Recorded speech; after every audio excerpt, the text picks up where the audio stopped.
بسم الله الرحمن الرحیم. السلام علیکم ورحمۃ اللہ وبرکاتہ. قدرمنو پروګرام رڼا سره محمد علي جوهر تاسو په درنه خدمت کې حاضر دی. نن موږ سره موجود دی حافظ محمد خیام صاحب. حافظ صاحب لږ ته وایي موږ ته زموږ اوریدونکو ته چې د اختر چې کوم دی یعنی ورکوټ اختر دی نو په دې باندې کم اعمال او کم آداب لري لپاره پکار دي. جی د وړوکي اختر پر ورځ باندې خو مستحب عمل دی چې انسان چې کله وړوکي اختر وشي نو پکار دی چې دې څه خوږ څیز وخوري اول او چې کله دغه ته ځي د عیدګاه ته ځي او چې دې ځي نو پکار دی چې غسل وکړي او دا شان په دې کې دي چې کوم دی نو ښایسته کپړې استعمال کړي او داسې خوشبو ولګوي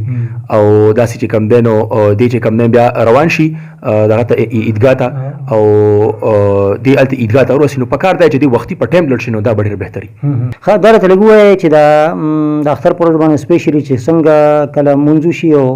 دوا وشي دوا لا ختمه خو چې کله امام دوا ختمي نو خلک فوري طور یو بل ته ورته غوتل شروع شي. دې باره کې اسلام څه وایي؟ دی دا ستاسو ډېره زبردسته خبره ده. موږ د خلکو کې دا عام دی نو پکار خدای چې لکه دا اون شي ځکه چې جمعات چې کوم آداب دي هغه پکې مات شي او هغه اون شي او د جمعات خو آداب ډېر زیات دي. رسول الله صلی الله علیه وسلم فرمایلی او دا شانته چې کوم نو حدیثو کې ډېر راځي نو پکار دی چې موږ د دین احتراز وکړو که چې زمونږ مطلب دی د جمعات پیش امامي هغې سره موږ میلاویږو یا د موږ ملګري یا بل سي محلې والی او خپلواني نو پکار خدا ده چې موږ د جمعات نه بهر میلاو شو دا به موږ لپاره ډېر بهتري. مطلب دا دی که چېرې پیش امام سره میلاوېدلي نو هغه خپله کوډګۍ که نه په هغه جومات کې مخصوصو نو که هغې ته هغه راشي بیا ورسره سړی ځي ورسره میلاوېږي یا ورله مبارکي ورکړي یو ښه خبره ده. خو لکه دغسې او اسې هم چې دی نو میلاوېدل خو زما په خیال نن سبا دا چې کوم حالات دي د کرونا په وجه باندې نو په دې باره کې هم تاسو دغه شته څوک علما داسې وایي چې تاسو ومیلاوېږئ یا مصافحه مه کوئ یا معانقه مه کوئ. جی بالکل دا خو داسې قسمه حالات دي چې ډېر سنګین حالات دي او په دې کې موږ له ډېر زیات احتیاط پکار دی ځکه چې چونکې دغه چې کوم دي د سلام کول په خولې باندې یا موږ سره لاس میلاول مطلب مصافحه کول نو دې کې ستاسو څنګه سوال وکړو چې بعضې علما شته دې کې مفتي تقي عثماني صاحب هم دا فرمایي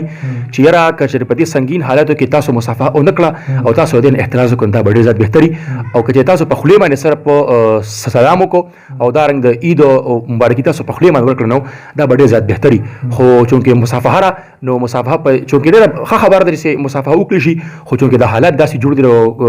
کرونا د وجې نو د خپل صحت خیال ساتل دا ډېر زیات ضروري دي په بجای د دې چې موږ مطلب یو بل مبارکي ورکړو نو د دې نه ښه خبر ده چې موږ د خپل صحت خیال وساتو دا به ډېر بهتري نو نری پکار. بالکل ډېره زیاته مننه. حافظ محمد خیام صاحب موږ سره موجود و نن په پروګرام رڼا کې او دې خبره خلاصه دا شوه چې څنګه وي چې روغ صحت اختر دی نو چې کله سړی روغ وي نو هغه اختر مناولی شي او اختر کې هغه مبارکي هم ورکولی شي او ګرځېدی هم شي